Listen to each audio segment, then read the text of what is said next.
राज्यभरात परतीच्या पावसामुळे शेती पिकांचं मोठ्या प्रमाणावर नुकसान झालंय।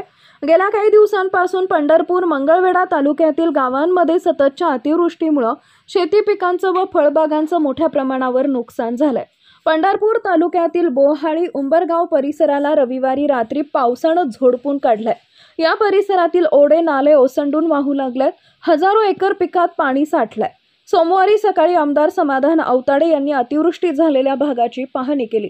यावेळी त्यांच्या समवेत तहसीलदार सचिन लंगुटे, गटविकास अधिकारी सुशील संसारे, महसूल आणि कृषी विभागाचे अधिकारी सोबत होते।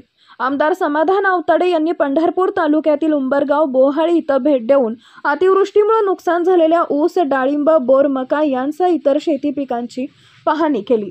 उंबरगाव आणि बोहाळी येथील काही शेतकऱ्यांच्या घरामध्ये पाणी घुसलं होतं। तसेच नुकसानग्रस्त शेतकऱ्यांशी संवाद साधून परिस्थिती जाणून घेतली। सर्व शेती पिके व फळबागांचे तातडीने पंचनामे करून शासनाकडे अहवाल पाठवण्याच्या सूचना त्यांनी तहसीलदारांना केल्या। ताज्या घडामोडी जाणून घेण्यासाठी शिवशाही न्यूज यूट्यूब चॅनलला सबस्क्राइब करा। आपण हा व्हिडिओ फेसबुकवर पाहत असाल तर फेसबुक पेज फॉलो करा आणि शिवशाही news.com या आपल्या वेबसाईटलाही भेट द्या।